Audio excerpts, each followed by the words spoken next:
A day in my life, gagawa ako ng peanut salad.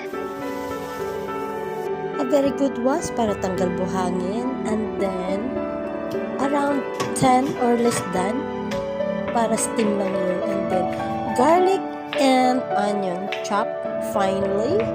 Yan. After steam, ito na, add ko na yung garlic, onions, salt, pepper, 2 teaspoon ng soy sauce, 1 teaspoon ng sesame oil, and a teaspoon of sesame seeds. Parang may kulang. So, a touch of crushed pepper. And, taran! Yum, yum!